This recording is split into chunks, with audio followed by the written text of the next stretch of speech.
Deputados amazonenses dividem opiniões sobre a terceirização de trabalhadores no Brasil, que teve o texto base aprovado na Câmara. Com queda na produção industrial, o governo reúne empresários e entidades na busca de alternativas econômicas. Escola do Legislativo completa 10 anos e no saldo positivo, mais de 25 mil capacitações. Vice-almirante Domingos Sávio recebe na Assembleia o título de cidadão do Amazonas. E presidente do Legislativo anuncia a votação extensa na Casa para a próxima semana. O Aleã Notícias já está no ar com os principais fatos do dia.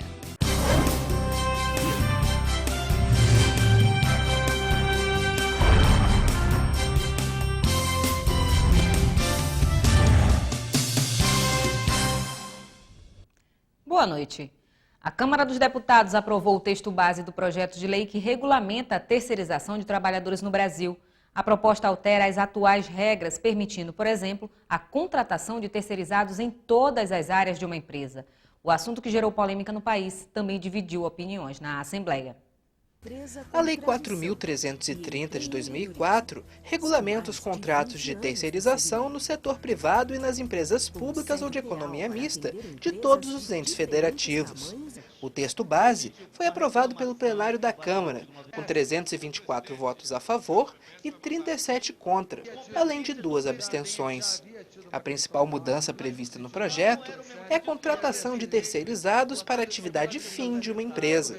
Atualmente, por ausência de lei que regulamente o assunto, a jurisprudência do Tribunal Superior do Trabalho permite apenas a contratação para as atividades meio, como limpeza e segurança patrimonial. Os opositores ao projeto afirmam que a medida irá enfraquecer os trabalhadores, com a perda de direitos trabalhistas e redução de salários. Já os favoráveis acreditam que a medida vai permitir uma modernização das relações de trabalho, permitindo um maior desenvolvimento econômico para o país. Na Assembleia Legislativa do Estado, o tema dividiu opiniões. Eu sou contrário a essa ampliação da terceirização, que a terceirização já estava acontecendo com algumas atividades. Agora, a terceirização pode ser completa, ou seja, uma empresa que tem uma atividade terceiriza 100%. Nesse processo, não há dúvida, há um prejuízo para os trabalhadores, porque uma empresa que vai prestar um serviço, né, vai terceirizar, ela já tem a sua margem de lucro, né, o seu custo, e a empresa terceirizada que vai prestar o serviço, para a primeira, ao contratar os funcionários, vai ter que pagar cada vez menos para também ter o seu resultado, ter a sua margem de lucro. Hoje está sendo disciplinado, a empresa só vai poder contratar um tipo de serviço, seja ele atividade meio, seja ele na função burocrática. Então, acho que regulariza isso aí. Eu acho que uma outra forma que ficou claro na aprovação é que a empresa vai ficar obrigada a reter um percentual para recolher as contribuições sociais daquele empregado. Então, acho que é essa forma, eu acho que regulamenta e as pessoas vão ter a segurança. A empresa, ela nasce com um objetivo, ou seja, de produzir um bem. Então, aquilo é fundamental, aquele é o objetivo dela. Quando ela terceiriza, tá certo? Ela está dizendo que aquilo não é fundamental. E o trabalhador hoje tem várias outras discussões que podem ser feitas, piso salarial, discussão, por quanto tempo essa contratação vai ser válida, se é 3 meses, se vai ser 6 meses, se é 1 ano, 2 anos. Então, e essas discussões, ela tem que dar uma estabilidade maior para o trabalhador, para evitar tanta rotatividade. O governo federal conseguiu incluir no texto a obrigação de a empresa contratante fazer o recolhimento antecipado de parte dos tributos devidos pela contratada, para evitar o risco de perda de arrecadação.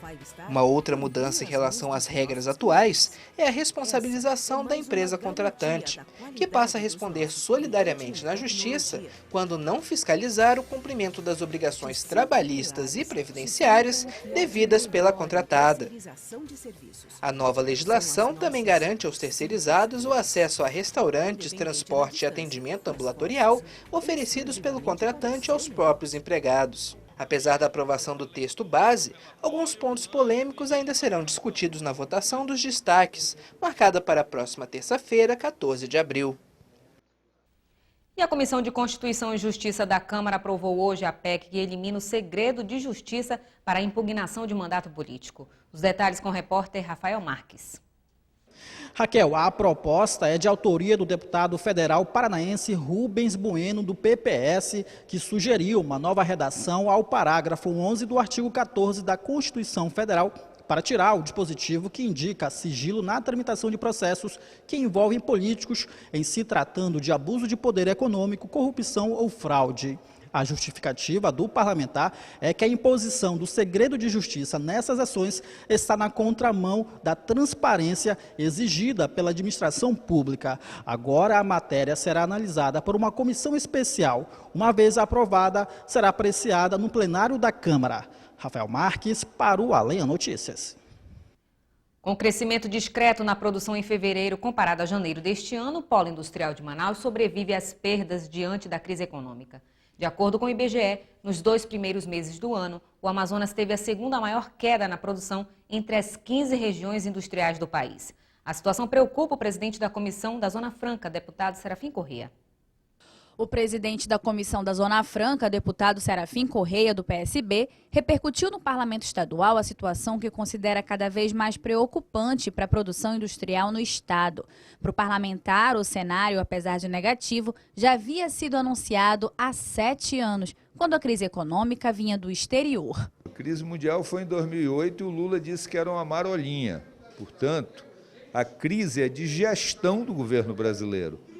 De tudo o que é produzido no polo industrial de Manaus, o setor de equipamentos de informática e eletrônicos foi o que sofreu o impacto mais negativo, com um decréscimo de menos 37,6%, de acordo com dados divulgados pelo Instituto Brasileiro de Geografia e Estatística, o IBGE. Nós dependemos que o Brasil se recupere, porque a Zona Franca de Manaus produz preponderantemente artigos de entretenimento. Então, quando vem a crise, a primeira coisa que você corta são esses produtos, são as televisões, são as motocicletas, enfim, são os computadores. E aí o que ocorre? O reflexo é imediato. Como economista, Corrêa não confia que as articulações político-partidárias previstas pelo vice-presidente da República, Michel Temer, do PMDB, resultem efetivamente em números positivos para a economia. E o governador José Mello se reuniu com representantes de entidades de classe da indústria, comércio e setor primário para debater políticas de enfrentamento à atual crise econômica. O deputado José Ricardo falou sobre o assunto. Criar grupos setoriais para discutir com o poder público os novos caminhos da economia do Amazonas. Essa é a ideia do governo do estado, anunciada em reunião do chefe do executivo, José Mello, com entidades de classe e empresários do setor produtivo local. O encontro começou com um balanço sobre o cenário macroeconômico brasileiro e as dificuldades do estado em função da crise. Em seguida, o governador falou sobre as medidas implantadas na reforma administrativa e os ajustes para manter o equilíbrio fiscal. Por fim, José Mello ouviu as sugestões dos empresários. O governador espera que o setor produtivo possa contribuir na tomada de decisões que apontem soluções para o desenvolvimento econômico do estado. Eu fiz uma reunião com todos os representantes das atividades econômicas do nosso estado e lá nós fizemos um balanço sobre as dificuldades que passa o país, que passa o nosso estado. Falamos da quebra de receitas que o nosso estado teve sucessiva durante os 3 primeiros meses, algo em torno de 237 milhões de reais que o estado deixou de arrecadar comparado com o ano anterior. Isso é preocupante, né? E vamos agora, as atividades econômicas, mais o nosso governo, criar grupos comuns para juntos tentarmos vislumbrar aí os horizontes de saídas para que a gente possa manter o estado no formato que está e a nossa economia também. De acordo com a Cefaz, o governo do estado vê com preocupação o atual momento econômico, que já reflete na queda da arrecadação do primeiro trimestre em 237 milhões de reais e que pode chegar a 1 bilhão de reais até o fim do ano. A iniciativa do Executivo em procurar minimizar os prejuízos foi bem vista pelos representantes das entidades de classe. Primeiro, ressaltar a coragem e a iniciativa do governo do estado em convocar os representantes das classes produtoras, comércio, indústria e agricultura, para apresentar o cenário atual que o Estado se encontra, nas questões da sustentabilidade desse Estado, e abrir discussão para as formas que nós entendemos como sociedade, juntamente com o poder público, quais seriam as melhores ações para enfrentarmos o momento econômico que o país passa e o que o nosso Estado está inserido. Muito boa reunião com o governador e com a sua equipe econômica para lidar com a crise atual, né? É inegável que o Brasil passa por um momento complicado e é necessário tomar medidas duras, né? E essas medidas certamente vão impactar muita gente,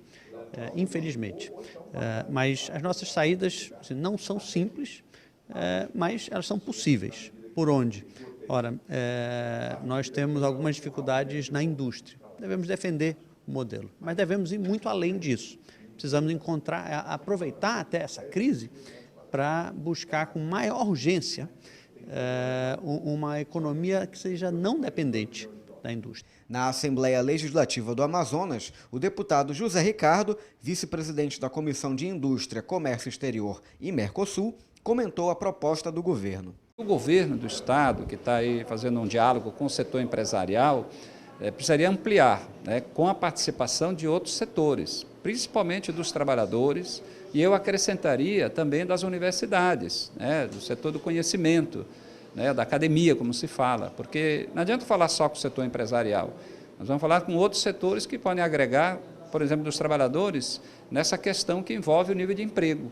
E o governo do Estado, com sua política de incentivos, tem instrumentos para garantir emprego e, por outro lado, de alguma maneira, favorecer que as empresas também não tenham uma diminuição da sua atividade econômica. Federação das Indústrias do Estado do Amazonas, Câmara dos Dirigentes Lojistas de Manaus, Federação do Comércio do Amazonas e Federação da Agricultura e Pecuária do Amazonas também participaram do encontro. Mais uma manobra política para impedir a posse do segundo colocado nas eleições de Coari, Raimundo Magalhães, estaria sendo articulada no município. O deputado Luiz Castro, do PPS, se preocupa com os rumos da gestão na cidade, conhecida como a capital do petróleo e gás, e, por esse motivo, alvo de fortes esquemas de corrupção. Desde o último dia 26 de março, Raimundo Magalhães, segundo colocado nas eleições de Coari, tenta tomar posse da cadeira do executivo naquele município, mas viu por meio de uma liminar concedida pelo juiz eleitoral Délcio Santos essa possibilidade ficar mais longe. Para o deputado Luiz Castro, trata-se de uma manobra para fazer perdurar no poder o grupo político pertencente ao ex-prefeito Adail Pinheiro. Adail está preso em Manaus há 1 ano e meio por corrupção, desvio de recursos oriundos dos royalties do petróleo e outros escândalos de pedofilia. O parlamentar, que repercutiu o assunto na Assembleia Legislativa, recebeu a denúncia de que toda essa articulação junto ao Tribunal Regional Eleitoral tem um único objetivo. E nessa articulação, as informações que recebemos são de que a intenção é eleger o filho do ex-prefeito Adail como prefeito interino do município. O parlamentar relembra a última rebelião que houve no município, onde os moradores saquearam a casa e atearam fogo em bens do prefeito, e teme que mais manifestações violentas voltem a ocorrer. Há um clima de revolta no município de Coari. Nós temos apelado o tempo todo, Magalhães, eu e outros políticos, para que se contenham os ânimos, se evite a violência, mas nós não podemos garantir que isso aconteça ad eternum, até porque a própria presidente do Tribunal Eleitoral já cobrou a volta do pedido de vistas e a decisão sobre Coari. Enquanto isso, Luiz Castro diz que não coloca em xeque a credibilidade da justiça e espera que tudo se resolva pelo fim da corrupção na terra do petróleo e gás. E você vai ver no próximo bloco. Escola do Legislativo completa 10 anos com mais de 25 mil capacitações realizadas. E o vice-almirante Domingos Sávio é o novo cidadão do Amazonas.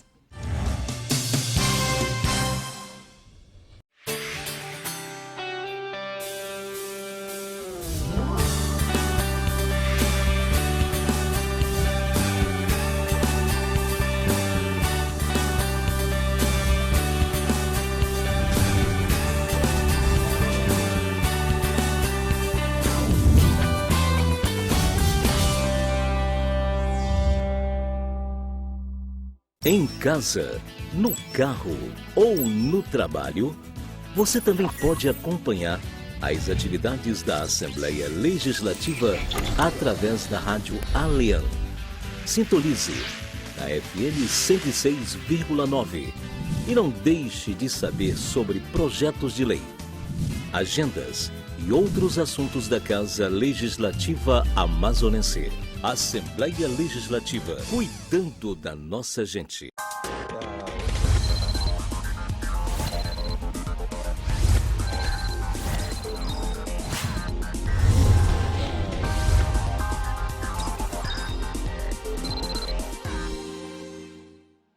O exercício das atividades na Assembleia Legislativa do Amazonas vai além do plenário e reuniões. As comissões parlamentares também se fazem presentes para atender, de forma especializada, assuntos complexos presentes na nossa sociedade.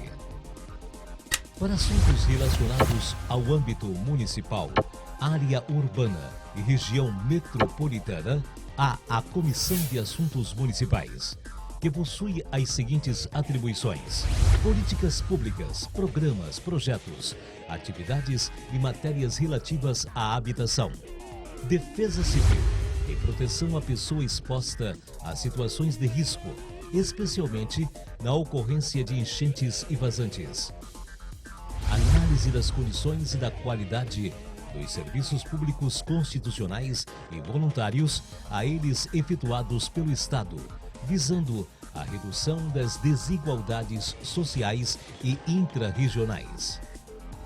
Desenvolvimento urbano, região metropolitana, aglomerações urbanas, microrregiões, redes e consórcios de municípios. Entre pelo site da Assembleia Legislativa www.ale.am.gov.br e saiba mais sobre a composição, notícias, relatórios e reuniões, além de poder entrar em contato no campo Fale com a Comissão.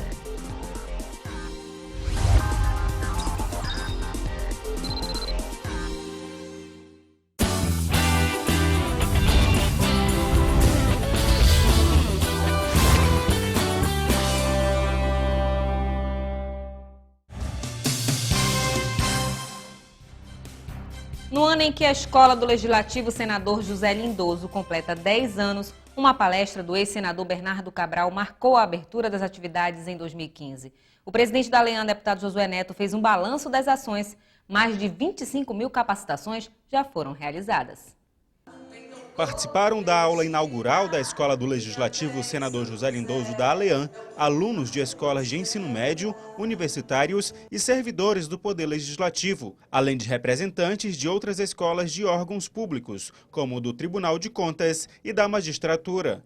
A abertura da cerimônia foi feita pelo presidente da Assembleia Legislativa, deputado pelo PSD, Josué Neto, que apresentou um balanço dos atendimentos feitos desde a criação da escola.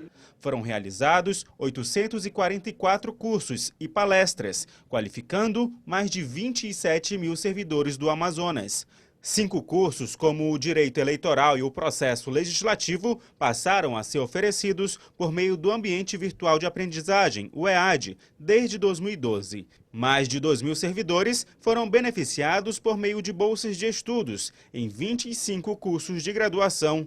O atendimento dos programas de educação cidadã também faz parte da Escola do Legislativo.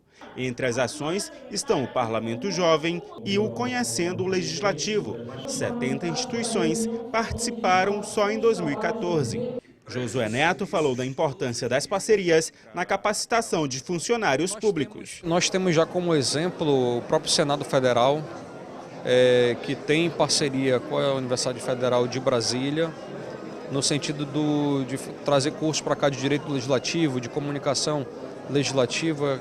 Isso é, com certeza, um sentimento nosso e que a gente pretende, num período mais curto possível, trazer cursos voltados para o legislativo em parceria com as instituições, seja qual o EA, seja qual o FAM, ou qualquer outra instituição, Fundação Getúlio Vargas, das quais nós já tivemos aqui diálogos com a FGV.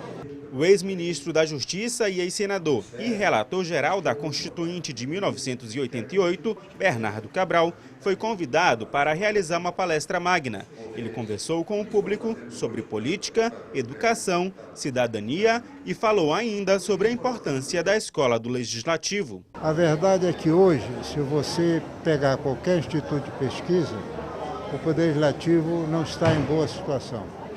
É sempre lá embaixo, há uma desconfiança, você faz alguma gentileza, dizem logo, está sendo político.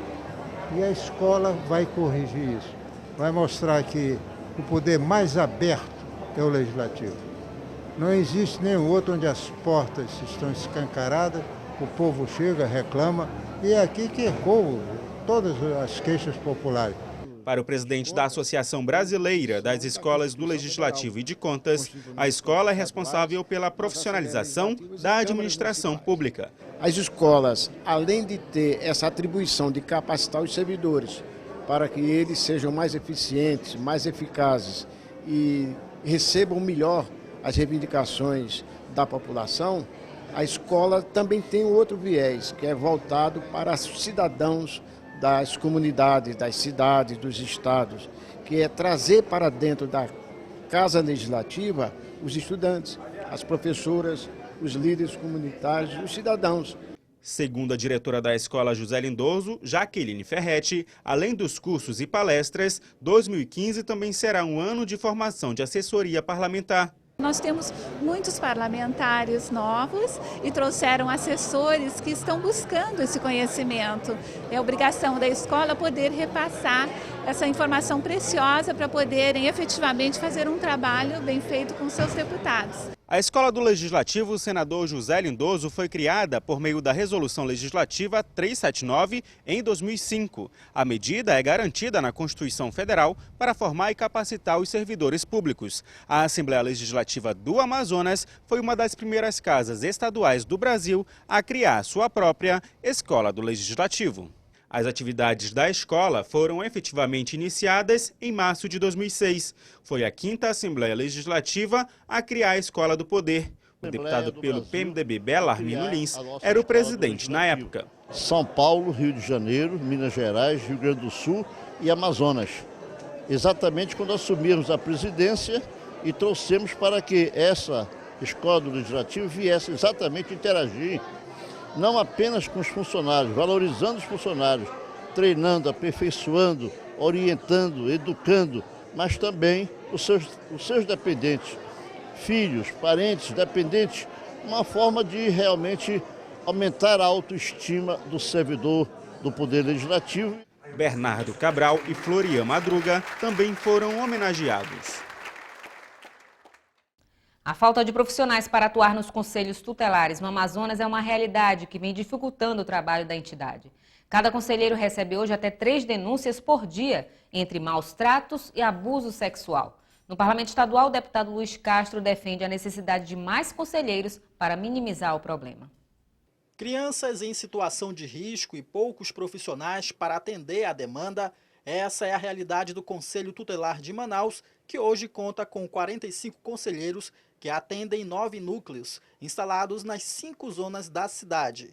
Atualmente, cada conselheiro recebe até 3 denúncias por dia, entre maus tratos, abuso sexual, abandono ou evasão escolar. O Conselho Tutelar de cada zona recebe entre 15 e 20 denúncias por dia, segundo a coordenação geral da entidade. As 9 unidades acumulam pelo menos 4.000 ocorrências mensais. Apesar da grande quantidade de denúncias, de acordo com o Conselho Municipal dos Direitos da Criança e do Adolescente, o número de conselheiros na cidade cumpre a determinação federal, que exige o mínimo de 5 conselheiros para cada 100.000 habitantes. Porém, a Coordenação Geral dos Conselhos Tutelares de Manaus destacou que o aumento no número de ocorrências é proporcional ao crescimento da população, o que exige mais profissionais. Na Assembleia Legislativa, o deputado Luiz Castro ressaltou o trabalho dos profissionais e destacou a necessidade de mais conselheiros. Nós temos conselhos tutelares extremamente atuantes, que trabalham inclusive em plantões fora do seu horário de trabalho normal, entre um final de semana, Então, não acredito que essa seja uma estatística que valha para todos os conselheiros. Portanto, vejo que é preciso fazer uma verificação daqueles que não estão cumprindo o seu papel e também, por justiça, aqueles que estão cumprindo. Para tentar minimizar o problema, o Conselho Tutelar de Manaus vai fazer eleição para nomear 45 membros. A votação está marcada para o início de outubro deste ano. O deputado Carlos Alberto apresentou um projeto para a criação do Dia da Família na escola. A proposta é aproximar pais e responsáveis na vida escolar dos filhos, como estratégia para a diminuição da violência. Pesquisas apontam que 23% da população brasileira considera que a violência é o maior problema do país e que a percepção dos cidadãos é que a violência cresce nas escolas. Os dados foram apresentados pelo deputado Carlos Alberto, presidente da Comissão Parlamentar dos Jovens, Crianças e Adolescentes. Ele lembrou a divulgação recente de um vídeo nas redes sociais mostrando um adolescente de 17 anos agredindo outro de 13 dentro de um ambiente educacional em Manaus. Para o parlamentar, as famílias estão distantes da escola e não participam da vida escolar dos filhos ou tutelados. Família está longe, está distante da escola. Muitas das vezes, os responsáveis, as mães, os pais, as tias, não participam, não estão no convívio da escola. Não há essa união e a violência continua, as agressões continuam, coisas que muito nos chama a atenção, vem acontecendo no dia a dia escolar. Como forma de enfrentar essa realidade de maneira proativa, o deputado apresentou à mesa diretora o projeto 41/209, que cria o Dia da Família na escola. A ideia é convocar o núcleo familiar a se fazer presente à instituição de ensino que seus filhos frequentam e promover um laço mais forte entre a família e a escola. Carlos Alberto considera ser uma forma eficaz de combate à violência. A Assembleia Legislativa concedeu nesta manhã o título de cidadão do Amazonas ao vice-almirante Domingos Sávio. O militar obteve reconhecimento na Casa Legislativa pela atuação de destaque na região, à frente do 9º Distrito Naval. O plenário Rui Araújo foi tomado pelas cores da Marinha para homenagem ao comandante Domingos Sávio Nogueira. O vice-almirante é natural do estado de São Paulo e é titular de uma série de condecorações nacionais, como as Ordens do Mérito Naval, Militar e da Defesa, além da Ordem Rio Branco. O membro da Marinha também foi condecorado internacionalmente por países latino-americanos. Atualmente, ocupa o posto de chefe do 9º Comando Naval, responsável pela defesa da região. Justamente pela dedicação ao trabalho, o militar foi honrado com o título de cidadão do Amazonas. Aqui eu encontrei um outro mundo, não tem nada igual a isso aqui. E a Marinha se insere completamente nesse contexto, por causa das águas, né? E eu acabei me apaixonando realmente pelo lugar. Eu acho que nós temos um grande papel a fazer. Como eu disse no meu discurso, nós nos sentimos aqui como um Detran desta área aqui. Aqui não tem estrada de rodagem, nem ferrovias. Nós temos hidrovias, ou temos vias navegáveis que sejam. Mas nós então queremos tornar essas vias economicamente viáveis, seguras principalmente, até para baixar os seguros cujos navios transportam a carga daqui. E é possível, é possível. Quando a gente olha para o mapa, vê que é a maior bacia hidrográfica do mundo, isso nos dá um recado, nós temos que fazer alguma coisa. Como eu disse, parece que Deus quer falar com a gente. Olha, usem essa hidrovia adequadamente. E a Marinha tem expertise para fazer isso. O deputado Adjunto Afonso foi o autor da propositura. Segundo o parlamentar, a atuação da Marinha na região em apoio às comunidades ribeirinhas é fundamental para o Estado. E a entrega do título é um reconhecimento pelos serviços prestados. O vice-almirante está aqui há 2 anos e o trabalho que ele fez para o Estado do Amazonas é muito importante. Acho que nós temos que reconhecer, aqui é a Casa do Povo, nós representamos o povo e em nome do povo nós queremos agradecer a participação dele, a contribuição dele no nosso Estado. Nós sabemos que as nossas estradas são nossos rios. Se nós não tivermos uma pessoa abnegada, uma pessoa entusiasmada, uma pessoa determinada a melhorar esse sistema de navegação, certamente a gente fica cada vez mais difícil a nossa logística. O deputado Serafim Correia se pronunciou durante a sessão especial e apoiou o trabalho da Marinha na região. O parlamentar também parabenizou o esforço do 9º Comando Naval no incentivo ao uso das hidrovias da região. A homenagem foi conduzida pelo primeiro vice-presidente da Assembleia Legislativa, deputado Belarmino Lins. Deputado Francisco Souza apresenta projeto de lei que implanta o turismo pedagógico na rede pública de ensino. E mais, deputado Vanderlei Dallas defende a participação popular na tribuna da Assembleia Legislativa. Veja no resumo de notícias. O deputado Francisco Souza protocolou na mesa diretora da Assembleia um projeto de lei sobre o turismo pedagógico. A matéria estabelece que órgãos competentes de educação, cultura e turismo serão os responsáveis por preparar os roteiros de visitas dos estudantes e, dessa forma, motivar os alunos no aspecto cultural. Após a visita à Assembleia Legislativa de São Paulo, o deputado Vanderlei Dallas encaminhou à ALEAN a implementação do programa Assembleia Popular para ouvir a população. O deputado sugeriu o funcionamento sempre às segundas-feiras, de 10 às 11 horas, para não afetar as sessões plenárias. E quem quisesse participar, basta apresentar o documento de identidade. O deputado Cabo Maciel protocolou na mesa diretora da Assembleia Legislativa um requerimento para a construção de um centro integrado de segurança no município de Manicoré. De acordo com o parlamentar, a estrutura ajudará a atender de uma só vez a Polícia Militar, o Corpo de Bombeiros e ainda uma representação no Detran. O deputado José Ricardo cobrou a promulgação do projeto de própria autoria que trata sobre a implantação gradativa de bibliotecas públicas no Amazonas. No projeto, o parlamentar pede ainda que cada colégio possua um acervo mínimo de um livro por aluno, além da presença de bibliotecário nesses locais. E o presidente da Assembleia Legislativa, deputado Josué Neto, anunciou uma votação extensa na casa para a próxima semana. Os detalhes com o repórter Adriano Castro. Foi durante a abertura do ano legislativo da Escola Senador José Lindoso que o presidente da Casa, deputado pelo PSD Josué Neto, anunciou que a mesa diretora da Assembleia Legislativa está aguardando a deliberação de projetos de lei das comissões técnicas permanentes da Casa para poder realizar a próxima votação no plenário Rui Araújo. Nós faremos com certeza uma votação na próxima semana, uma votação completa com pautas importantes, com pautas vinda do Executivo e também da própria autoria dos senhores deputados.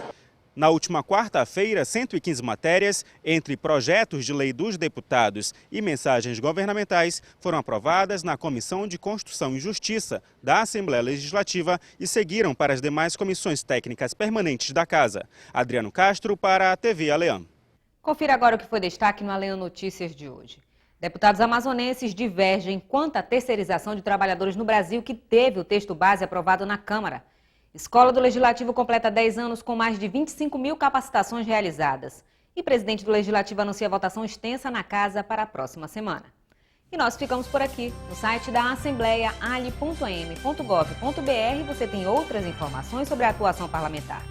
Uma ótima noite para você e até amanhã com o resumo da semana.